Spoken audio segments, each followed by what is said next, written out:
Did Moses perform Egyptian magic? We all know the story of Moses, the prophet, the lawgiver, the guy who parted the Red Sea and brought down the Ten Commandments. His story is one of divine miracles, where a single God proves his power over the massive Egyptian empire. It's a cornerstone of faith for millions. But what if the story we know is only half the story? What if the power Moses wielded wasn't entirely alien to the Egyptians? What if it was something they recognized? Something they even practiced themselves? When Moses first confronts Pharaoh, the Bible tells us that the court's own magicians were able to match his power, miracle for miracle. This one, often overlooked detail, raises a wild question. Were the wonders of Moses truly unique, divine acts? Or was he using a powerful secret form of Egyptian magic he learned during his time as a prince of Egypt? Today, we're exploring the theory that Moses wasn't just a prophet, but one of the most powerful magicians of the ancient world, who may have used the occult knowledge of his enemies to set his people free. Section 1. The Prince of Egypt, a Magical Education. To even begin to understand this theory, we have to go back to the start of Moses' life. The book of Exodus says he was a Hebrew child, saved from certain death by being placed in a basket on the Nile. He's then found and adopted by Pharaoh's own daughter and raised in the heart of the Egyptian royal court. And that detail right there, it's the key to this whole possibility. As a royal, Moses would have had the best education the most powerful empire on earth could provide. We're not just talking about reading, writing, and math. In ancient Egypt, religion, government, and magic were all tangled together. At the heart of it all was a concept the Egyptians called Heka. Now, when we hear magic, we think of stage illusions or simple tricks. To the Egyptians, Heka was a fundamental divine force that the gods themselves used to create the universe. Priests and royalty were trained to wield Heka through complex rituals and sacred words.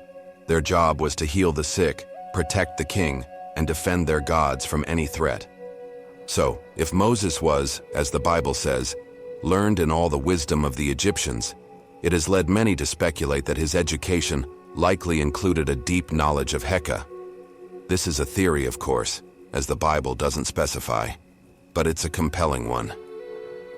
He would have been trained in the sacred arts of the priesthood, not as an outsider, but as a prince. He would have understood how to channel divine energy, use incantations, and turn a simple staff into an object of power. This doesn't take away from the biblical story. It just adds a fascinating and, controversial layer of complexity. It sets the stage for a showdown that wasn't just between a prophet and a king, but maybe between two masters of the same cosmic force. Section 2. The Magical Confrontation, a Duel of Sorcerers. This is where the theory really catches fire. Moses returns from exile, stands before Pharaoh with his brother Aaron, and demands freedom for the Hebrews. But Pharaoh sees himself as a living God. He's not going to be convinced by words alone. He wants a sign. What happens next isn't just a miracle, it's a duel. Aaron throws down his staff and it transforms into a serpent. A pretty shocking display. But Pharaoh is unimpressed. He calls for his own wise men and sorcerers.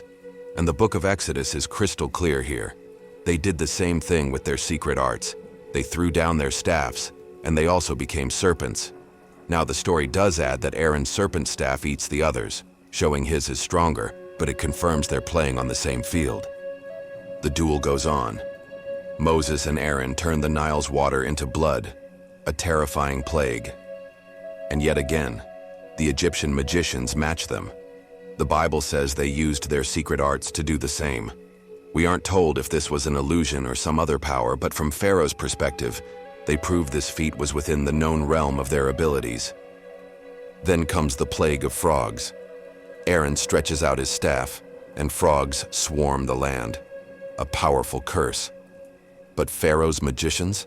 They do it too, summoning their own frogs. For the third time, they replicate the miracle. Think about what this means. For the first 3 signs, the Egyptian court saw nothing they couldn't explain or replicate. To them, Moses wasn't a prophet of some unknown god.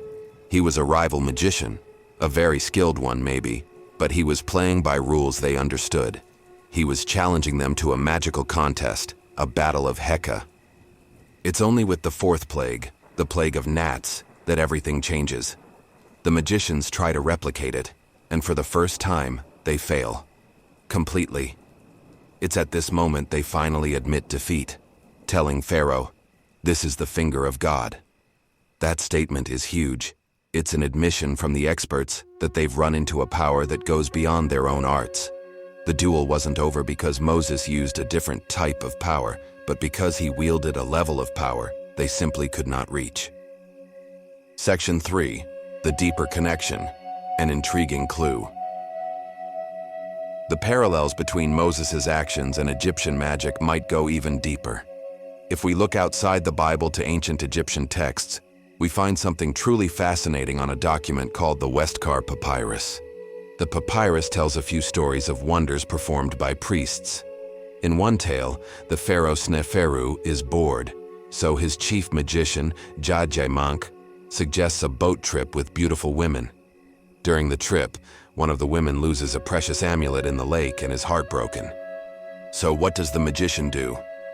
He speaks a spell, and the papyrus says he folded one side of the lake's water on top of the other, creating a dry path so he could walk down and grab the amulet. Once he has it, he speaks another spell, and the water returns to normal. An Egyptian priest using magic to part a body of water.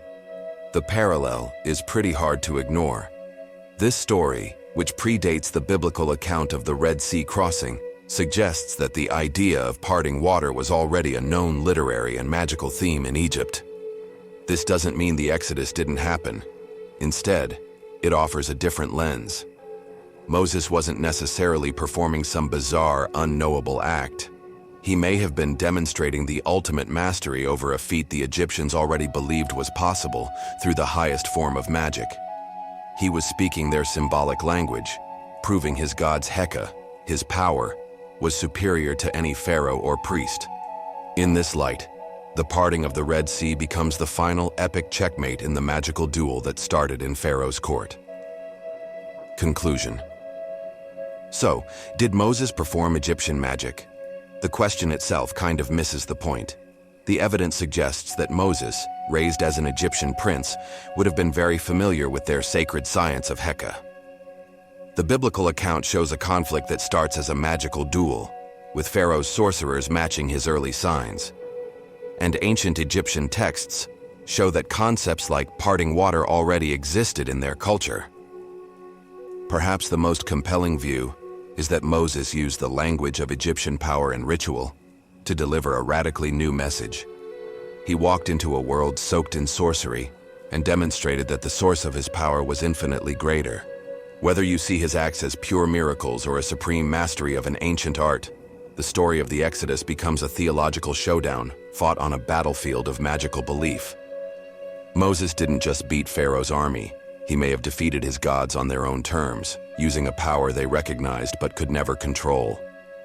The real question isn't whether Moses used magic, but whether he redefined its very source, proving that true power doesn't come from rituals or spells, but from the one God who stands above them all.